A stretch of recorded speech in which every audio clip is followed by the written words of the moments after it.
Guys एक और part लेके आ चुका हूं मैं क्लास 8 का। ये है part number 4। I mean part number 4 ही होगा शायद, मुझे याद नहीं है शायद, लेकिन फिर भी चलो आगे स्टार्ट करते हैं। देखो, जो पिछली क्लास थी उसमें हमने लगभग 3 का क्वेश्चन नंबर 3 ये पूरा कंप्लीट कर लिया था। अब हम बात करेंगे क्वेश्चन नंबर 4 की। ठीक है, चलो स्टार्ट करते हैं। ठीक है, तो ये है क्वेश्चन नंबर 4। आज की वीडियो में हम कोशिश करेंगे कि question number 4 and question number 5 दोनों ही हो जाए। तो चलिए स्टार्ट करते हैं। ये आंसर हम स्टार्ट कर रहे हैं। ये है हमारा क्वेश्चन नंबर 4 का पहला क्वेश्चन, तो इसे हम करेंगे।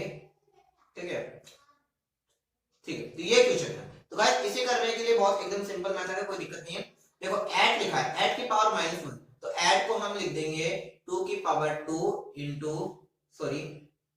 2 की पावर 3 और ये -1। देखो ऐड को हम देखो 2 की पावर 2 आई मीन 2 की पावर 3 इक्वल टू कितना होता है, यानी 2 को यानी 2 को कितनी बार लिखना है, 3 टाइम्स लिखना है। ठीक है, एंड उसके बाद में ये हमारा ऐड आंसर आ गया। बात सही है। ठीक है, यानी कि हम ऐड को 2 की पावर 3 लिख सकते हैं, ऐसा हम लिख सकते हैं। तो इस तरह से हमें करना होगा। ठीक है, तो चलिए हम स्टार्ट करते हैं। ठीक है, यानी कि ऐड को हम 2 की पावर 3 लिख सकते हैं और ये है 5 की पावर 3। ठीक है, ये पहले से ही है, कोई दिक्कत नहीं है।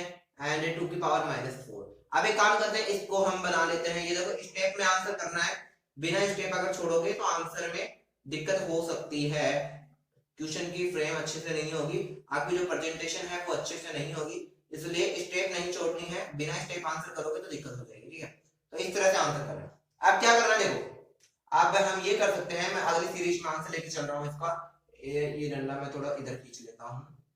ध्यान से देखिए, ये 2 की पावर -4 है, ये ऊपर ले जाएंगे हम। ठीक है, तो 2 की पावर -3 इंटू 2 की पावर 4 इंटू 5 की पावर 3। ठीक है, अब ध्यान से देखिए 2 की पावर -3 एंड 2 की पावर 4। ध्यान से देखिए बेस सेम है, तो ये जो पावर्स हैं इनका सम हो जाएगा। ठीक है, तो पावर्स का हम सम कर देंगे भाई। ठीक है, 5 की पावर 3 पहले से ही है, कोई दिक्कत नहीं है। अब ये जब हम इसे सॉल्व करेंगे तो आंसर आएगा 2 की पावर 1 एंड 5 की पावर 3। तो देखो 2 का 2 आएगा, सही है, क्योंकि 2 की पावर 1 का मतलब है 2 को 1 बार लिखना है। ठीक है, एंड 5 इंटू 5 इंटू 5, आंसर आएगा 25 इंटू 5। ठीक है, और ये आएगा 125, तो आंसर आ जाएगा 10 और ये आ जाएगा 50। ठीक है, 25 सॉरी, आ जाएगा 25। तो ये है लास्ट आंसर। आशा करता हूं आपको समझ में आया होगा, कोई दिक्कत नहीं है। सवाल ऐसा कैसा, बस ऐड को याद रखना है कि ऐड को हम 2 की पावर 3 लिख सकते हैं। 2 की पावर 3 को और माइनस से हम मल्टीप्लाई कर देंगे, क्योंकि हमें पता है एक फॉर्मूला क्या होता है कि यदि a की पावर m, और सॉरी मैं यहाँ पे लिख देता हूँ कि यहाँ पे होता है कि a की पावर m इंटू n है, तो हम इसे लिख सकते हैं a की पावर m n। ठीक है, चौकी। ठीक है, तो ये देखो इन दोनों को हम मल्टीप्लाई में लिख सकते हैं, तो मल्टीप्लाई में ये आंसर आ जाए। उसके बाद में ये सही है। उसके बाद में देखो यहाँ पे एक और फॉर्मूला अप्लाई हुआ है। फॉर्मूला क्या अप्लाई हुआ है, यदि m एंड n हो तो हम क्या लिख सकते हैं, a m प्लस n। ठीक है, इस तरह से हम कर सकते हैं। तो ये हमने अप्लाई किया है, कोई दिक्कत नहीं है, बस एकदम सिंपल मेथड है, आप आराम से कर सकते हैं। ठीक है, तो क्या होगा, चलो मिटा देते हैं इसे। आशा करता हूं आपने नोट कर लिया होगा। चलो ठीक है, अब सेकंड आंसर करते हैं, सेकंड क्वेश्चन करते हैं।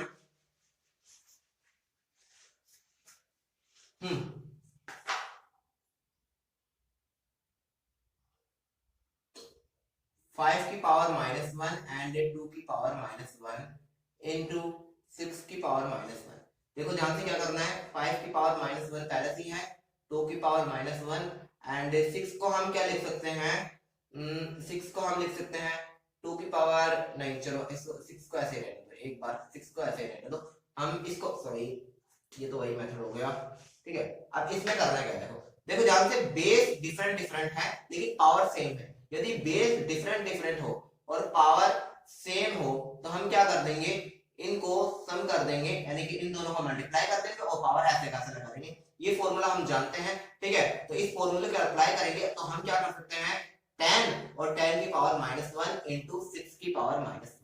ठीक है, वापस देखो बेस डिफरेंट डिफरेंट है लेकिन पावर क्या है, सेम है, तो हम वापस यही वाला फॉर्मूला लगा देंगे और यही वाला फॉर्मूला लगाएंगे तो 10 इंटू 6 कर देंगे, तो 10 इंटू 6 60 हो जाएगा और 60 की पावर -1 आ जाएगा। ठीक है, तो देखिए ध्यान से स्टेप बाय स्टेप आंसर कर रहे हैं। अब ये 60 की पावर -1 है तो हम इसे नीचे ले जाएंगे, ठीक है, तो इसे नीचे ले जाएंगे, इसे 60 की पावर +1 हो जाएगा, +1 का कोई मतलब है नहीं, तो ये हो गया हमारा लास्ट आंसर, ठीक है। आशा करता हूं आपको समझ में आ गया होगा। अब हम बात करने वाले हैं क्वेश्चन नंबर 5 की, तो चलिए स्टार्ट करते हैं।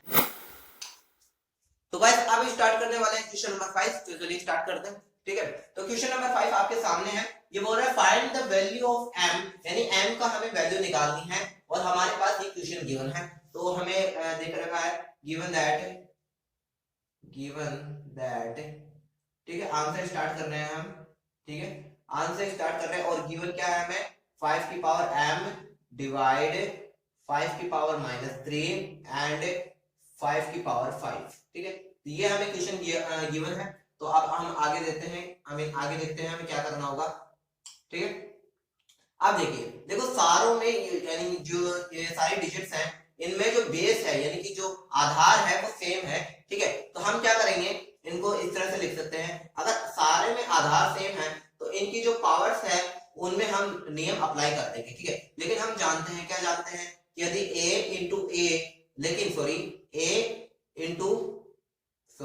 a डिवाइड a, यानी कि a और a यानी बेस सेम है, बीच में डिवाइड है और पावर क्या है, डिफरेंट है, इसकी पावर m है, इसकी पावर n है, तो क्या हो जाएगा a m -n, ये फॉर्मूला शायद आप जानते होंगे, ठीक है, तो यही फॉर्मूला अप्लाई कर रहे हैं। अब हम क्या कर सकते हैं, ध्यान से देखिए, और इसमें देखो पावर सेम है तो हम क्या कर सकते हैं, सीधा हम ये फॉर्मूला लगा देंगे, m माइनस का 3 इज इक्वल टू 5, ठीक है, यानी कि अगर बेस सेम है तो हम सारे को ये जो पावर्स है इनको वैसा का वैसा लिख सकते हैं, अगर बेस सेम है तो कोई दिक्कत नहीं होगी, आराम से आप लिख सकते हो, ठीक है।